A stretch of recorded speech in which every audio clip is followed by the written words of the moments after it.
প্রচণ্ড গরমের পর হঠাৎ স্বস্তির বৃষ্টি, তবে অস্বস্তি আর দুশ্চিন্তায় সারা দেশের ধান চাষিরা। বৃষ্টির পানিতে ভেসে আছে কৃষকের স্বপ্ন।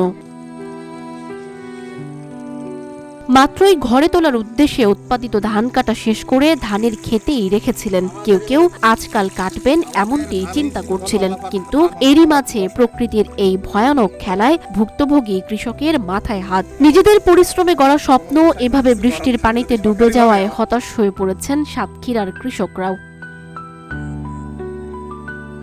কিছুদিন আগেও সাতক্ষীরার বিস্তীর্ণ মাঠ জুড়ে কাঁচা পাকা সোনা রঙের মন জুড়ানো ধানের শীষ হাওয়ায় দোল খাচ্ছিল। কাকডাকা ভোর থেকে সন্ধ্যা পর্যন্ত ফসল ঘরে তোলার জন্য স্বপ্ন নিয়ে কৃষক ও কৃষানীরা ব্যস্ত সময় পার করছিলেন, কিন্তু হঠাৎ করেই থেমে থেমে বৃষ্টি আর ঝোড়ো হাওয়ার কারণে কৃষকের স্বপ্ন মলিন হতে বসেছে। সূত্রমতে এবছর জেলায় ৮০,৭৯৫ হেক্টর জমিতে বোরো আবাদ হয়েছে এবং ৩,৩৫,০০০ মেট্রিক টন চাল উৎপাদনের লক্ষ্যমাত্রা নির্ধারণ করা হয়েছে।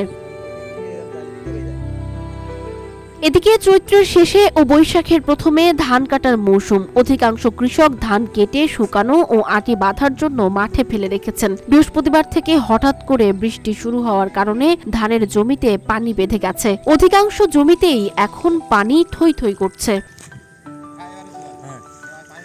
এবার আমাদের ধান খুব ইনশাল্লাহ আল্লাহর রহমতে ভালো হয়েছিল, কিন্তু প্রতি বিঘা ধান করতে আমাদের 11 থেকে 12,000 টাকা খরচ হয়েছিল। যাক, তারপরেও আমরা আশাবাদী ছিলাম ভালো একটা ফসলের, কিন্তু হঠাৎকার বৃষ্টির কারণে বৃষ্টির পানিতে আমাদের ধানগুলো সব থই থই করতেছে। আমরা যে একটু কাটবো তার জোন কিষণও পাচ্ছি না এখন ঠিক মতন, বা কেটে ধান কটা যে শুকাবো সে জায়গাও পাচ্ছি না।